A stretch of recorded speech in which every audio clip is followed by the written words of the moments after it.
words of my mouth and the meditations of all of our hearts be acceptable in thy sight. O God, who is my rock and my redeemer. Amen. So I've been watching this show on Netflix called Black Mirror. Has anyone heard of it? It's a Twilight Zone show in the way that no episode connects to another, and they all sort of make a statement. And it's sort of the potential for shadow sides of technology, especially, to come out. So I watched this episode the other night, which, well after I read this scripture reading. And in this world, everybody has a ranking, scale of 1 to 5. 5 is the best. And phones have face recognition or something, so that you can hold your phone. I can hold my phone and I can see what ranking each of you had by applying it to your face. And the rankings are based on how other people rank you. So I could, if I have an exchange with a salesperson and I really like it, I could look at their face and give them 5 stars. They could rank me on how I behaved in that interaction. You can rank your friends and you can rank strangers. And there are certain privileges with having high ranks. There's housing communities for those who are 4.5 or higher. When you're renting a car, only the best cars are available to people with high rankings. Special favors at the airlines are made for people with high rankings. And so talk about people pleasing, right? You go around this world trying to get high rankings, if this is your concern, if you want to live in a nice place, you drive a nice car, and so forth. And the people who have high rankings, their rankings mean more. So the character in the story wants to live in one of the high-ranking residents, and she's a few decimal points off. And so she goes to see a specialist. How do I boost my rankings? I get a lot of 5-star rankings. And the consultant said, well, you get these 5-star rankings from low people, from salespeople, from people you interact with who have no power. You gotta go to those high-ranking people and get them to give you 5 stars. So she becomes obsessed with this task. So, do you think that applies in this day and age? You do it in Uber now. Right. That's how Uber works. I don't take an Uber, Okay. but I hear you rate, the drivers rate the passengers, and the passengers rate the drivers. Yes. Airbnb. And then what kind of Uber ride driver you're going to get Yeah, depends on your right, rating right. and so forth. Yeah, so it's already happening a lot in how many likes you get, and you can see how people become preoccupied. And certainly, even before there was any technology, do you think there were perks to popularity? Oh, yeah. Were there advantages to being well-liked? Did the people who were popular have more power? And could they determine who else might enter the ranks of popularity? Yes. And there was this interesting interaction on the TV show. I hope it's not too boring to hear about a TV show. But at the workplace, there was a guy walking around trying to curry favor. He had broken up with someone, there was a breakup in the office, and most of the people were going to the other person's side, and so this man's ranking had gone way down. And he's desperately trying to get people to like him. And the main character in the story shows kindness to him. She buys and she takes one of the shakes he had bought, and she says, this is delicious, and she ranks him a 5. And you see everyone else in the office staring at her, and her ranking goes down. Right? So being with the wrong kind of people, being kind to the wrong kind of people, led to consequences for her. So, we should get to this reading, yes? Do you see the connection? Oh, yeah. Oh, yeah. Right, so I just couldn't help but wonder, what did Jesus see? It says simply that he saw people taking places of honor and said that's not a good idea. But I'm guessing he saw a lot more than that.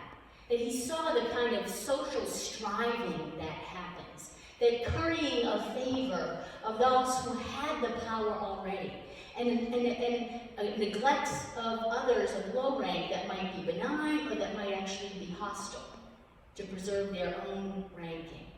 Right? Jesus saw this going on and didn't like it. Now, I don't love this reading. think it's really politically incorrect in a lot of ways, and I'm not quite clear what he's trying to say. But I do know that he was concerned about that social striving, and he was trying to advise people against it. Don't go taking places of honor. I think the little game of go lower and someone might invite you up is just another form of currying favor, but that was the best he could come up with, or that was the way it was translated down the centuries. I'm not sure. But I do know that Jesus was worried about that kind of striving. And then he says again, he's a man who uses a lot of hyperbole. Don't invite your kin, don't invite your friends to your banquet. Come on, if I'm having a party, I'm going to invite my friends. Not because they'll repay me, but because I want to have a party with them. Yes?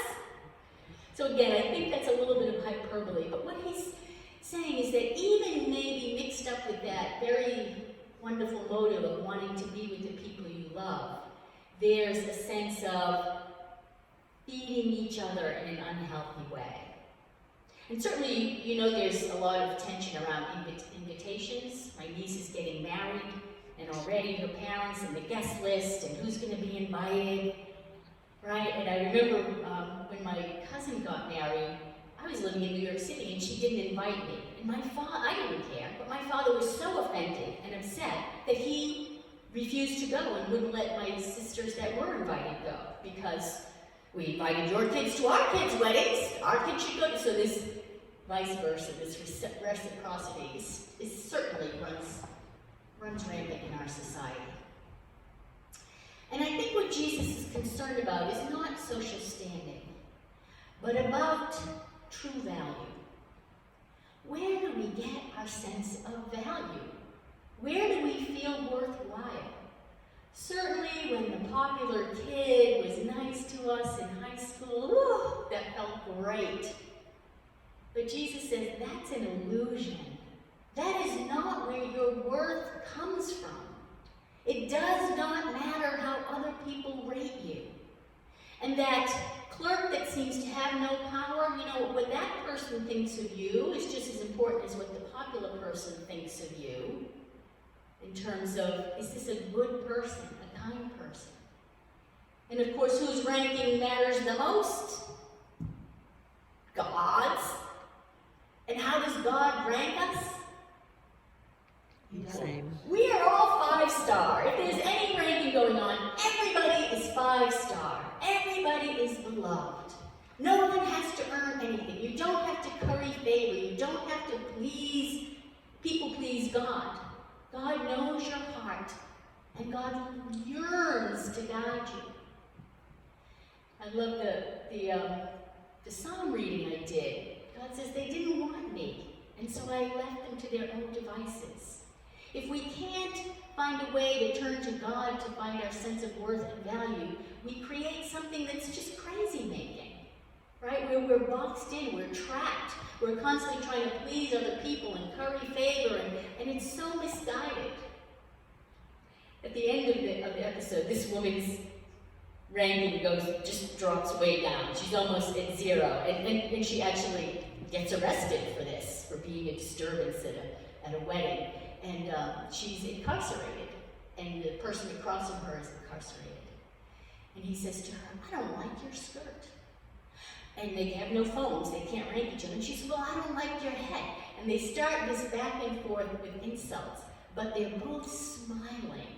Almost, or maybe not quite, but the sparkle in their eyes says, I am free to say what I want, to be who I am without fear. So even though they were incarcerated in a way, they had broken out of this prison of constant ranking, of constantly trying to curry favor, the rankings that kept them from being who they truly are.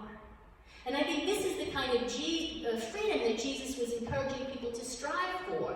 You know, invite people who have no power to help you in any way. It is, you know, your reward will be in heaven. And again, I just think that traps into our weird thinking. But I think what he's saying is there's a freedom that you cannot even imagine with letting go of this, of finding your worth in anything except God's love. God who created you and who adores you. I'm going to close with the daily devotional today. So Rachel Hackenberg, she referenced first the scripture passage that you heard this morning, and then she gave a quote from the book of Sirach. That is, pride was not created for human beings. Pride was not created for human beings. Rachel says, Sirach crushes any hope of wiggle room that we might be tempted to insert into Jesus' parable. Jesus said I shouldn't place myself with pride in a place of honor, so let me just scoot down to the end of the table where someone might notice me and invite me to a better seat. Surely it's not pride if I conveniently position myself so that other people will make a fuss about me. But no, according to Sirach, pride was not created for human beings. Period. Not even for those who cloak their pride in humility and bad seating. For whom then, or for what, was pride created? Perhaps for the sun, which knows its work in creation and performs it faithfully. Perhaps for the tall sycamore, which is unafraid to shed its own skin for the sake of growth. Perhaps for the red-tailed hawk, which soars and dives with unwavering confidence in air currents it cannot see. Perhaps most of all, for the holy ego that has committed itself to an eternity of love. God have mercy. In my not-so-secret heart of hearts, I want a better seat, at least a better cushion for my seat. But teach me peace, not only humility, and I will boost your pride, O God.